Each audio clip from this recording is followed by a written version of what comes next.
How's everybody today? Good. Great. Well, some of these comments I made yesterday, kind of unusual to have these back-to-back circumstances here with you, but, it's great to be back in camp. It was really good to get out there with the players and start to practice yesterday. You're always looking forward to the challenges of the season, and you're also looking forward to the challenges of things that you need to work on to try to develop your team, the individuals on your team, so that they have a good chance to be successful and that we can go compete at a very high level. And I think everybody's got to say, and I've said it to them, and I said it yesterday, is, what will we be in 30 days? And what are you willing to do to get there? What sacrifices do you have to make? What relationships, leaderships do we have to build so that we have sort of the intangibles that we need to compete at a high level on a consistent basis? And, discipline and toughness are two things that go a long way in helping players develop that, because it certainly helps them sustain in difficult circumstances. And I think fall camp is a difficult circumstance that a lot of players have to learn how to work through. How do you stay focused when you're tired? Are you going to make mental errors? You're going to loaf? You're going to do the wrong things? Well, that's really kind of enduring and not really showing the mental toughness to sustain. You got to have a strong breaking point if you're going to be a good player and a great competitor. And we're trying to create a unique excellence with every player on our team, and that's the only way we'll have a good team. So everybody's got choices to make. You're going to endure, you're going to try to survive this camp, or you're actually going to make a commitment to thriving to be, the best player that you can be. If you're going to impose your will on somebody else, the first thing you got to do is impose your will on yourself, all right, so that you can do the things, like you need to do them. It was really kind of interesting that I talked about all these things, and, we had Eric Thomas speak last night, and he talked about the difference between being the beast and just winning. There's a difference. When you're the beast, you never hold back. You don't just do what you have to do to have success. You're striving every day, to be the best that you can be. So that's certainly what we would like for our players to look at every day, to accept every challenge and try to thrive on those challenges the best they can so they can improve and be the best players they can be. We enjoy Fan Day. It's a little bit unusual that the way we've sort of changed the rules, that we're not a little more down the road in practice before we have this. So this probably, I think, is the first time we've ever had it where we're in shorts and helmets because we're going through the acclimation period, which I think, incidentally, is really, really good for players. It's probably good for player safety. It's good for the players to be able to step their way back into football in terms of the gear that they wear, the amount of contact that you have, and those types of things. So there's a lot of opportunity for a lot of players on our team at a lot of positions. We're trying to get some of the young players on the team that have an opportunity to take advantage of these circumstances to sort of develop the consistency they need to be able to do their job on a consistent basis and develop the respect and trust of their teammates. So you're going to get the opportunity to talk to two new coordinators, today. The transition that we've had with these guys has been, pretty painless because we really didn't change offenses. We didn't really change defenses. We didn't change terminology for the players. So we have an Alabama defense and we have an Alabama offense. And it was an Alabama defense and an Alabama offense last year. And just because we change the people that implement those things doesn't mean that we're going to change everything about it. All right, so, and that's the way it is. I know you'd rather hear something else and ask, well, what's going to be different about your offense, Mike, and what's going to be different about your offense, Tosh? And the fact of the matter is, it's Alabama's offense and it's Alabama's defense. So, sorry. Start right here with Ben. I think it was a week or two ago on SportsCenter you said that you thought the number one concern for the team this fall was replacing some of the production on defense. Why do you feel like that's the case? Well, that's a really easy answer. Do you all know how many players we lost last year on defense? And how many of those guys got drafted? And how many of those guys we have to replace? So it's a pretty easy answer to figure out that because of the experience that we lost, the number of players that we lost, the opportunity that creates for inexperienced players, especially in the secondary where we lost 6 players who did the most of the playing, and we have not one starter back, a guy that started 2 games, I think, maybe. So at linebacker, yeah, both guys started a few games. Both guys were hurt a little bit. We've got 3 guys in the front that has ever really played in a game before. So that's probably the least amount of returning experienced players that we've ever had. And as much as you guys look at statistics and as much as you look at stuff on paper, that should be pretty easy for you all to figure out. On the back of Cecil.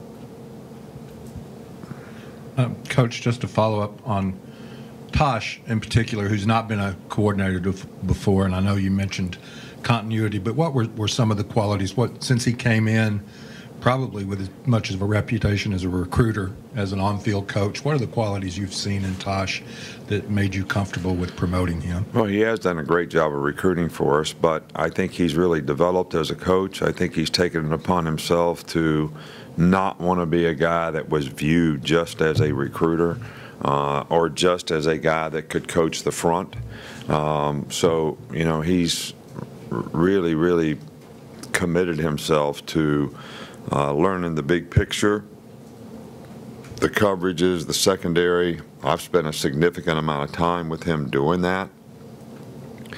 And I think he's made a tremendous amount of improvement. Now, regardless of how much someone knows, when you've never been a coordinator before, it's a whole nother ball game to be able to implement it, when the fur flies. And we'll help him to do that. I also think that the other people on the staff that we have to complement him that have been coordinators, like Pete Golding, can also, be a real help, in some areas that will help us implement when the game comes. Middle left with Reiner. When you talk about the quarterbacks having to win the team, do you solicit feedback from members of the team, say the leadership council, or do you just assess that on an individual basis from your past experience? No, I think we assess it from, we don't have a straw vote on the team as to who they think the quarterback ought to be. I don't know that it would be like any election. Most people don't get elected unanimously. So therefore, it would be a divisive vote that probably would not be healthy for the togetherness of the team. I think these things have to be made at a little higher level based on a set of circumstances relative to consistency in performance, other players believing in leadership, a lot of factors that come into that as a coaching staff, not just me, we have to make a determination as to how we should play the quarterbacks. All right, now what you guys are totally fixed on is somebody has to be first team and somebody has to be second team. Tell me why. I'm asking you, why? You can't answer that. Well, then why? I'm asking why. I mean, why do you think that way? I mean, if there's people on our team that can contribute, I mean, why would we not utilize their abilities to be able to contribute on our team in some form or fashion? You know, just like when we have a guy that's a great DPR and we put him in on third down and he rushes the passer. He's not a starter. But I guess at quarterback, that just doesn't matter in you all's mind. We'll go front. Coach, got two things. First, on Ruggs, obviously he had 6 touchdown catches last year. I had to win in the national championship game. What is your expectations for him going into this season? And two, being that you talked about competing and breaking points and things of that nature, how much are you looking forward to seeing how Jalen and Tua respond to that on a day-to-day basis in camp? Well, that's part of the evaluation for every player at every position. And I think that goes a long way to know how they'll play and compete in the game and how they'll respond and persevere when things don't go well, because they'll be able to stay focused on, you know, the next thing, and they won't get affected by what happened on the last play. So I think that's important at every position. You know, I'm not in the creating expectation business. You know, that's pretty much what people like you all do. You know, you make a guy a 5-star, he made 6 touchdowns, so we're going to make him, you know, be whatever this year. That's what you do. We fight against that. We don't want players to have expectations. We want them to have goals. And how many touchdown passes they catch is not a part of the goal. It's an outcome. My expectation for Ruggs is become a complete player at your position. Run every route, every blocking assignment, give great effort on every play, you know, go cross field and get a block that helps some other guy run 70 yards for a touchdown. All right, so we want him to be a complete player at his position. How many passes he catches and how many touchdowns he scores is going to be an outcome of that. That's different than an expectation or a goal. To me, I don't have that expectation for you, but to me. Alex. Since you've brought it up a few times now and even kind of hinted at it just now, how much have y'all, I asked you this earlier this offseason, but how much have y'all actually looked into playing both quarterbacks, evaluating how those systems have worked in the past? We haven't done it at all. We haven't done it at all. We're practicing every day. We're evaluating every day. We're trying to get both players to play at a high level every day. I want them to be focused on what do they have to do to win. You know, competitors and people do not create negative contingencies. I mean, when I played or when our team plays, I don't run out the tunnel saying we're going to lose today.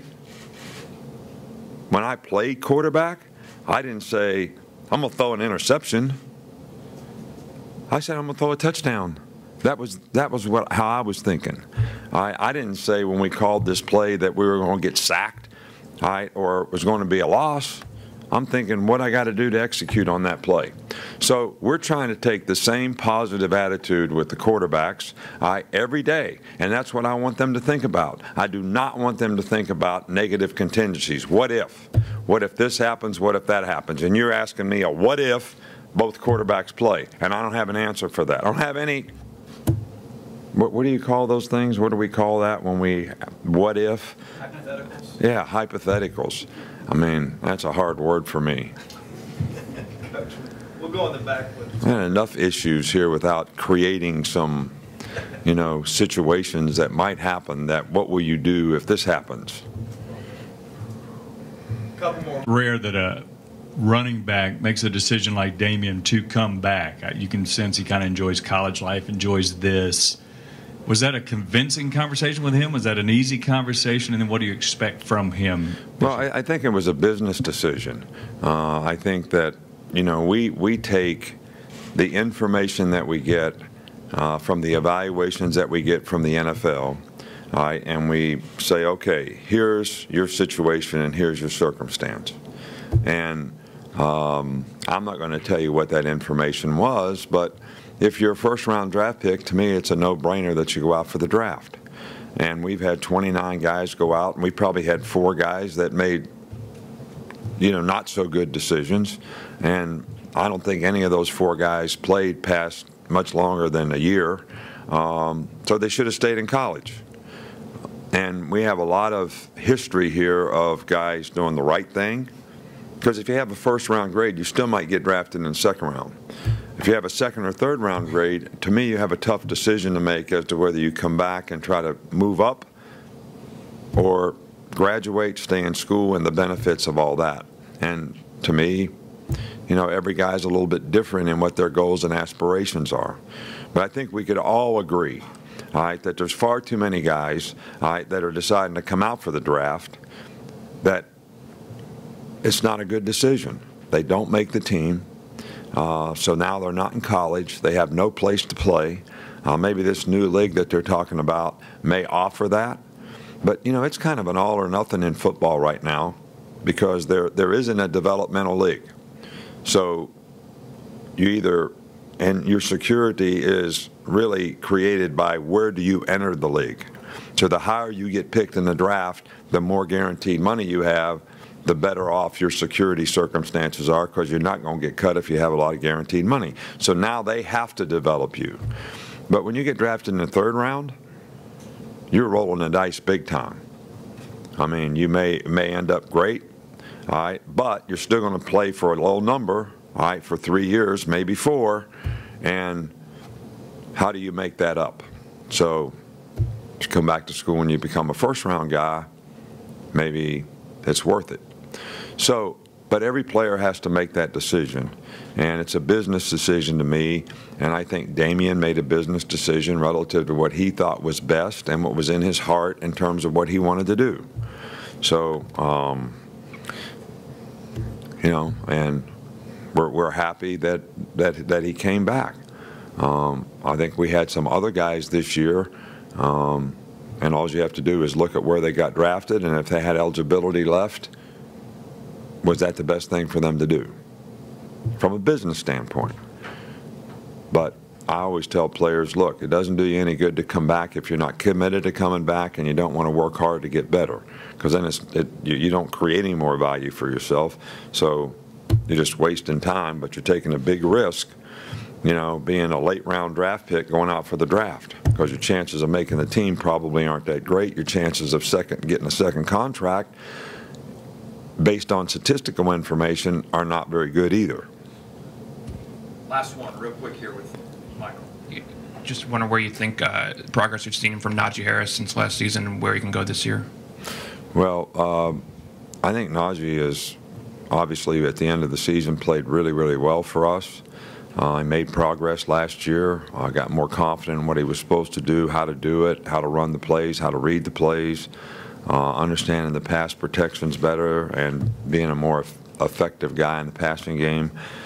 And I think that progress has continued over the spring, and also, I mean, we've only had one practice so far, but he hasn't done anything to disappoint. And I just think that he has more maturity, more confidence, and a better understanding, and I think that should help him be more productive. All right, thanks, Coach. All right, thank you.